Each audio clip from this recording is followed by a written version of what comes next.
അനന്തപുരി തറവാട്ടിൽ നയനയ്ക്കെതിരെ വീണ്ടും ചതിക്കൊഴികൾ ഇങ്ങനെ ഒരുങ്ങിക്കൊണ്ടിരിക്കുകയാണ്. ഇത്തവണ നയനയുടെ ജീവന് തന്നെ ഭീഷണിയാകുന്ന അതിക്രൂരമായ ഒരു നീക്കമാണ് ജലജയും അഭിയും ചേർന്ന് നടത്തിയത്. ഇത്രയും ദിവസമായിട്ടും അനന്തപുരിയിലെ പ്രശ്നങ്ങൾ ഒട്ടും തന്നെ അവസാനിച്ചിട്ടില്ല. തറവാട്ടിലെ സമാധാനം കെടുത്താൻ അഭി വീണ്ടും പുതിയ തന്ത്രങ്ങൾ മെനയുന്നുണ്ട്. അനഘയെ അപായപ്പെടുത്താൻ ശ്രമിച്ച കേസിലും പാമ്പിനെ കൊണ്ടുവന്ന് കൊലപ്പെടുത്താൻ ശ്രമിച്ച കേസിലും പ്രതിയായി അഭി ഇപ്പോൾ ജയിലിലാണെന്നും നിയമത്തിന്റെ പിടിയിൽ നിന്നും രക്ഷപ്പെടാൻ അഭി പല വഴിക്ക് ശ്രമിക്കുന്നുണ്ടെങ്കിലും സത്യസന്ധയായ പോലീസ് ഓഫീസർ നന്ദു അതിനനുവദിക്കുന്നില്ല. അഭിയെ പുറത്തിറക്കാതിരിക്കാൻ നന്ദു ശക്തമായ നിലപാടുകൾ സ്വീകരിച്ചിരിക്കുന്നുണ്ട്. അഭിയുടെ ഈ അവസ്ഥ കണ്ട് സഹിക്കാൻ കഴിയാതെ നവ്യ ജയിലിലേക്കെത്തി. ജയിലിലുള്ള വസ്ത്രങ്ങൾ ധരിച്ച് ലോക്കപ്പിൽ നിസ്സഹായയായി കിടക്കുന്ന അഭിയെ കണ്ടപ്പോൾ നവ്യയുടെ മനസ്സ് തകർന്നു പോയി. അവൾ വികാരധീരയായി അഭിയോട് സംസാരിച്ചു. എന്റെ അഭി, നിനക്ക് ഈ ഗതി വന്നല്ലോ. നിന്നെ ജാമ്യത്തിലിറക്കാൻ ഞാൻ എത്രമാത്രം ശ്രമിച്ചു എന്നോ. സ്റ്റേഷൻ ജാമ്യം കിട്ടാൻ വേണ്ടി ഞാൻ നന്ദുവിനെ പോയി കണ്ടിരുന്നു. പക്ഷേ അവൾ ഒട്ടും തന്നെ വഴങ്ങുന്നില്ല. നിനക്കൊരിക്കലും ജാമ്യം തരില്ല എന്ന് അവൾ തറപ്പിച്ചു പറഞ്ഞു. നീ ഇത്രമാത്രം എന്ത് തെറ്റാണ് അഭി ചെയ്തത്? സ്വന്തം ചേച്ചിയുടെ ഭർത്താവിനോട് അവരൊക്കെ കാണിക്കുന്നത് എത്രമാത്രം ക്രൂരതയാണെന്ന് നവ്യ സങ്കടത്തോട് ചോദിച്ചു. നവ്യയുടെ ഈ അന്ധമായ സ്നേഹത്തെയും സഹതാപത്തെയും മുതലെടുത്ത് അവളെ തന്റെ വരുതിയിലാക്കാൻ അഭി തീരുമാനിച്ചു.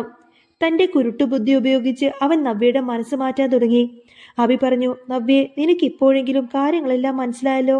ഞാൻ നിന്നോട് പല പ്രാവശ്യം പറഞ്ഞിട്ടുള്ളതല്ലേ നിന്റെ അനിയത്തിമാർ നിനക്ക് എതിരാളികളാണെന്ന്.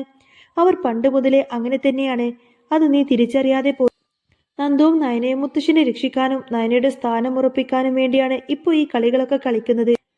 അവർ കോടതിയിൽ വക്കീലുമായി വന്ന് വാദിച്ച് ജയിച്ചത് കൊണ്ടാണ് എനിക്ക് ജാമ്യം കിട്ടാതിരുന്നത്. എന്നെ എന്നേക്കുമായി അകത്താക്കാൻ വേണ്ടിയിട്ട് അവർ കള്ളത്തെളിവുകളൊക്കെ കൊണ്ടുവന്നു.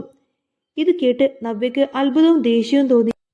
അഭി ചെയ്തിരിക്കുന്ന യഥാർത്ഥ കുറ്റങ്ങളെക്കുറിച്ച് നവ്യക്ക് ഇപ്പോഴും വ്യക്തമായിട്ടുള്ള ധാരണയൊന്നുമില്ല.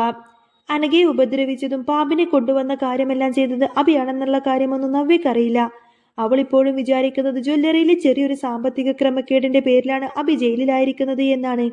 ഈ അവസരം മുതലെടുത്ത് അഭി നവ്യയെ കൂടുതൽ തെറ്റിദ്ധരിപ്പിച്ചു. ഇതൊക്കെ നന്ദുവിന്റെയും നയനയുടെയും ഒത്തുകളിയാണ്. നന്ദുവിനിപ്പോ ഒരു ലക്ഷ്യമുണ്ട്. അനിയുമായിട്ടുള്ള അവളുടെ വിവാഹം നടക്കണം. അതിന് അവളുടെ ചേച്ചി നയനയും ഭർത്താവ് ആദർശം കൂട്ടു നിൽക്കുന്നുണ്ട്. അനി നന്ദുവിനെ വിവാഹം കഴിച്ചിട്ട് ഇനി അനന്തപുരി തറവാട്ടിലേക്ക് കൊണ്ടുവന്നു കഴിഞ്ഞാൽ പിന്നെ നവ്യെ, നിനക്ക് എന്ത് സ്ഥാനമാണ് അവിടെ ഉള്ളത്? നയനയും നന്ദുവും ഒന്നിച്ചു കഴിഞ്ഞാൽ പിന്നെ അവർ നിന്നെ പുറത്താക്കും. അതൊരിക്കലും നടക്കാൻ പാടില്ല. അഭി അങ്ങനെ നവ്യയുടെ മനസ്സിൽ വിഷം കുത്തിവെച്ചു. ഇത് കേട്ട നവ്യയുടെ കണ്ണുകളിൽ പകയുടെ തിളക്കം കണ്ടു. അവൾ പറഞ്ഞു, ശരിയാണ് അഭി, നീ പറഞ്ഞത് സത്യാണ്. നന്ദു അനിയെ വിവാഹം കഴിച്ച് ഇങ്ങോട്ടേക്ക് വരാൻ ഞാൻ സമ്മതിക്കില്ല. എന്റെ അനിയത്തിമാർ തന്നെയാണ് എന്റെ ഏറ്റവും വലിയ ശത്രുക്കൾ. ഇനി നീ പറയുന്നത് പോലെ മാത്രമേ ഞാൻ പ്രവർത്തിക്കുള്ളൂ. നിന്നെ രക്ഷിക്കാനും അവർക്കെതിരെ നിൽക്കാനും ഞാൻ എന്തു ചെയ്യും അഭി? ഭർത്താവിനെ രക്ഷിക്കാനെന്ന വ്യാജേന സ്വന്തം സഹോദരിമാർക്കെതിരെ തിരിയാൻ നവ്യ തീരുമാനിച്ചതോടെ അഭിയുടെ മുഖത്ത് വിജയത്തിന്റെ ചിരി വിരിഞ്ഞു. ജയിലിൽ നിന്നും തിരികെ വന്ന നവ്യയെ കാത്ത് ജലജ നിൽക്കുന്നുണ്ടായിരുന്നു. നവ്യയുടെ സങ്കടം മുതലെടുത്ത് ജലജയും അവളെ കൂടുതൽ പ്രകോപിപ്പിച്ചു. കണ്ടില്ലേ നവ്യെ, നിന്റെ ഭർത്താവിനെ ജയിൽ പുള്ളിയാക്കാൻ വേണ്ടി ഈ വീട്ടുകാർ കാണിക്കുന്ന ആവേശം. ജ്വല്ലറിയിൽ ചെറിയൊരു തെറ്റ് ചെയ്തതിനാൽ സ്വന്തം വീട്ടിലെ മരുമകനെ ഇങ്ങനെയൊക്കെ ജയിലിലിറക്കാമോ? വീടിനുള്ളിൽ വെച്ച് തന്നെ എന്തെങ്കിലും ശിക്ഷ നൽകി തീർക്കാമായിരുന്ന പ്രശ്നമല്ലേ ഇതുണ്ടായിരുന്നുള്ളൂ. ഇപ്പോ ഞാനും എൻ്റെ മോനും ഈ വീട്ടിൽ വെറും പുറംപാക്കുകളായി മാറി. നീയും വൈകാതെ അങ്ങനെ തന്നെയാവുമെന്ന് ജലജ പറഞ്ഞു. ഇതിനിടയിൽ തന്നെ നയന ഗർഭിണിയാണെന്ന കാര്യം ജലജ നവ്യയെ ഓർമ്മിപ്പിച്ചു. ഇനിയിപ്പോൾ നയനയുടെ കാലമാണ്. അവൾ ഗർഭിണിയായതോടുകൂടെ എല്ലാവരും അവളെ തലയിലേറ്റി നടക്കുകയാണ്. മുത്തശ്ശനും മുത്തശ്ശിയും ദേവയാനും ഏട്ടത്തിയും എല്ലാം അവൾക്ക് ചുറ്റും. നീ ഗർഭിണിയായിരുന്നപ്പോൾ ആരെങ്കിലും നിന്നെ ഇങ്ങനെയൊക്കെ നോക്കിയിരുന്നോ? നിനക്ക് കിട്ടാത്ത സ്നേഹവും പരിഗണനയും അവൾക്ക് കൂടുതൽ കിട്ടുന്നത് എനിക്ക് സഹിക്കാൻ കഴിയുന്നില്ല. ജലജയുടെ വാക്കുകൾ നവ്യയുടെ മുറിവിൽ ഉപ്പ് തേക്കുന്നത് പോലെയായിരുന്നു. നയനയോടുള്ള അസൂയയും ദേഷ്യവും നവ്യയിൽ ആളിക്കത്തി. ഈ സമയം നന്ദുവും ആദർശവും നയനയും ചേർന്ന് അഭിയുടെ ജാമ്യം നിഷേധിക്കപ്പെട്ടതിനെ കുറിച്ച് സംസാരിക്കുകയായിരുന്നു. പാമ്പാട്ടിയുടെ മൊഴിയും അനഘയെ കൊല്ലാൻ ശ്രമിച്ചതിന്റെ ദൃശ്യങ്ങളും കോടതിയിൽ ഹാജരാക്കിയതാണ് അഭിക്ക് ജാമ്യം കിട്ടാതിരിക്കാൻ കാരണമെന്ന് നന്ദു വിശദീകരിച്ചു. അഭി ഒരു വിഷപ്പാമ്പാണ്. അവൻ പുറത്തിറങ്ങിക്കഴിഞ്ഞാൽ എല്ലാവർക്കും ഭീഷണിയാവുമെന്നും ആദർശ നയനയ്ക്ക് മുന്നറിയിപ്പ് നൽകി. എന്നാൽ അഭിയേക്കാൾ വലിയ വിഷം വീട്ടിനുള്ളിൽ തന്നെയുണ്ടെന്നും അത് ജലജയാണെന്നും നയന ഭയപ്പെട്ടിരുന്നു. വീട്ടിലെ അന്തരീക്ഷം കൂടുതൽ കലുഷിതമായി. അടുക്കളയിൽ വെച്ച് ജലജയും നവ്യയും ചേർന്ന് ദേവയാനിയുമായും നയനയുമായും വഴക്കുണ്ടാക്കി. അഭിയെ ജയിലിലടച്ചതിന് നവ്യ ദേവയാനിയെ കുറ്റപ്പെടുത്തി. എന്റെ ഭർത്താവിനെ കള്ളക്കേസിൽ കൊടുക്കുന്നവരുമായി സഹകരിക്കാൻ എനിക്ക് സൗകര്യമില്ല എന്ന് നവ്യ പ്രഖ്യാപിച്ചു. ഇനി മുതൽ അടുക്കളയിൽ ഒന്നിച്ചുള്ള പാചകമൊന്നും വേണ്ടെന്നും താനും നവ്യയും തങ്ങൾക്കുള്ള ഭക്ഷണം വേറെ പാചകം ചെയ്ത് കഴിച്ചോളാമെന്നും ജലജ തീർത്തും പറഞ്ഞു. അനന്തപുരിയിലെ അടുക്കള വീണ്ടും രണ്ടായി പിരിയുന്ന കാഴ്ചക്കാണ് അനന്തപുരി തറവാട് സാക്ഷ്യം വഹിച്ചത്. അടുക്കളയിലെ വഴക്കിന് ശേഷം ജലജ തന്റെ മുറിയിലേക്കെത്തി. അവളുടെ മനസ്സിൽ നയനയോടും അവളുടെ വയറ്റിൽ വളർന്ന കുഞ്ഞിനോടുമുള്ള പക വല്ലാതെ വർദ്ധിച്ചിരുന്നു. അബിയുടെ ജീവിതം തകർത്ത് നയന സമാധാനത്തോടെ ജീവിക്കുന്നത് കാണാൻ ജലജയ്ക്ക് കഴിയില്ലായിരുന്നു. ആ കുഞ്ഞിനെ ഇല്ലാതാക്കാനായി അവൾ അതിമാരകമായ ഒരു വിഷപ്പൊടി സംഘടിപ്പിച്ചു കൊണ്ടുവന്നിരുന്നു. ജലജ തനിയെ കുറേയിരുന്ന് ആലോചിച്ചു. നയനയുടെ കുഞ്ഞ് ഈ അനന്തപുരിയുടെ അവകാശിയായി വരാൻ പാടില്ല. അത് ജനിക്കും മുൻപേ തന്നെ ഇല്ലാതാകണം. നയന ഈ ലോകത്ത് നിന്ന് പോയാലും എനിക്ക് സന്തോഷമേ ഉള്ളൂ. പണ്ട് അനാമിക വിഷം ചേർത്ത പാല് മാറിപ്പോയി നവ്യ കുടിച്ചതുപോലെ ഒരബദ്ധം ഇത്തവണ പറ്റരുത്. ഇത് നയന തന്നെ കുടിക്കണം. അതും ദേവയാനി ഏട്ടത്തിയുടെ കൈ കൊണ്ട് തന്നെ കൊടുക്കണം. അങ്ങനെ നയന മരിച്ച അതിന്റെ കുറ്റം ഏട്ടത്തിയുടെ തലയിൽ തന്നെ വന്നു. പണ്ട് ശത്രുക്കളായിരുന്നവർ പെട്ടെന്ന് സ്നേഹത്തിലായത് അഭിനയമായിരുന്നുവെന്നും അവസരം കിട്ടിയപ്പോൾ ഏട്ടത്തി നയനെ കൊന്നുവെന്നൊക്കെ നാട്ടുകാർ വിശ്വസിച്ചോളൂ. ഈ ഗൂഢലക്ഷ്യത്തോടെ ജലജ തക്കം പാർത്തു നിന്നു. ആ സമയം ദേവയാനി നയനക്ക് കുടിക്കാനായി നല്ലൊരു ജ്യൂസ് തയ്യാറാക്കി വെച്ചു. ജ്യൂസ് ടേബിളിൽ വെച്ചിട്ട് ദേവയാനി മറ്റെന്തോ ആവശ്യത്തിനായി അവിടെ നിന്നു മാറി. ആരുമില്ലാത്ത ഈ അവസരം ജലജ മുതലെടുത്തു. ചുറ്റും ആരുമില്ലെന്ന് ഉറപ്പുവരുത്തിയതിനു ശേഷം താൻ കരുതി വെച്ചിരുന്ന വിഷപ്പൊടി ജലജ ആ ജ്യൂസിലേക്ക് കലർത്തി. വിഷം കലർന്ന ജ്യൂസ് അവിടെ വെച്ചിട്ട് ആരും കാണാതെ അവൾ അവിടെ നിന്നും മാറി നിന്ന് കാര്യങ്ങളൊക്കെ നിരീക്ഷിച്ചു. കുറച്ചു സമയത്തിന് ശേഷം ദേവയാനി തിരികെ വന്നു. താൻ സ്നേഹത്തോടെ ഉണ്ടാക്കിയ ജ്യൂസിൽ വിഷം കലർന്നിട്ടുണ്ടെന്ന് പാവം ദേവയാനി അറിഞ്ഞില്ല. അവൾ നയനെ വിളിച്ചു.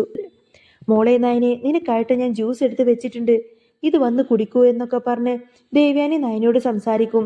നയന സന്തോഷത്തോടെ അങ്ങോട്ടേക്ക് വന്നു. മായം ഗർഭിണിയായ തനിക്ക് അമ്മയെ പോലെ സ്നേഹം തരുന്ന ദേവയാനിയോട് നന്ദി തോന്നി. അവൾ ജ്യൂസ് ഇരിക്കുന്ന ടേബിളിന്റെ അടുത്തേക്ക് നടന്നു. ഒളിച്ചു നിന്ന് ഇതെല്ലാം കണ്ടുകൊണ്ട് നിൽക്കുന്ന സമയത്തിന് ജലജയുടെ മനസ്സിൽ ആഹ്ലാദമായിരുന്നു. നയന ജ്യൂസ് കുടിക്കുന്നതോടുകൂടെ തന്നെ തന്റെ പ്രതികാരം വീടുമെന്നും അബിയുടെ ശത്രു ഇല്ലാതാവുമെന്നും അവൾ മനസ്സിൽ കണക്കുകൂട്ടി. നയന ജ്യൂസ് ഗ്ലാസ് കയ്യിലേക്ക് എടുത്തു. അത് ചുണ്ടോടടുപ്പിക്കാൻ തുടങ്ങിയപ്പോഴേക്കും ജലജയുടെ ഹൃദയമിടിപ്പ് ഉണർന്നു. നയന ജ്യൂസ് കുടിക്കാൻ തുടങ്ങിയ ആ നിമിഷം അപ്രതീക്ഷിതമായി ജാനകി അങ്ങോട്ടേക്ക് ഓടിയെത്തി. ഒട്ടും ആലോചിച്ച് നിൽക്കാതെ ജാനകി നയനയുടെ കയ്യിൽ നിന്നും ആ ജ്യൂസ് ഗ്ലാസ് അങ്ങ് തട്ടിത്തെറിപ്പിച്ചു. ജ്യൂസ് തറയിലേക്ക് വീണതോടുകൂടെ തന്നെ ആ ജ്യൂസ് ഗ്ലാസ് എല്ലാം ചിന്നി ചിതറി. അപ്രതീക്ഷിതമായ ഈ നീക്കം കണ്ട് നയനയും ദേവയാനിയും ആകെ ഞെട്ടിപ്പോയി. നയന ചോദിച്ചു, എന്താ ഇളയമ്മേ, എന്തിനാ ഈ ജ്യൂസ് കളഞ്ഞത്?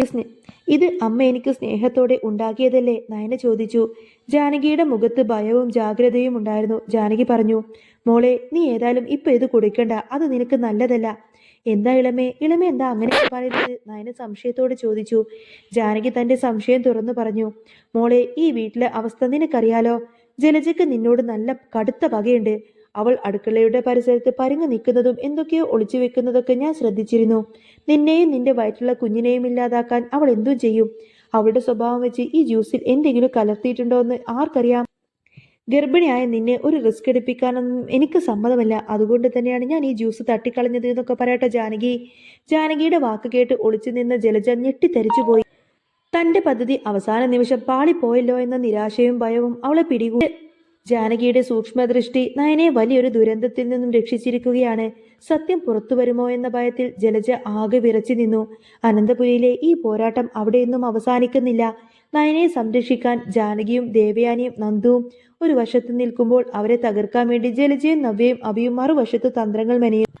വരും ദിവസങ്ങളിൽ കൂടുതൽ സംഘർഷഭരിതമായ മുഹൂർത്തങ്ങൾക്കായി നമുക്ക് കാത്തിരുന്ന് കാണാം.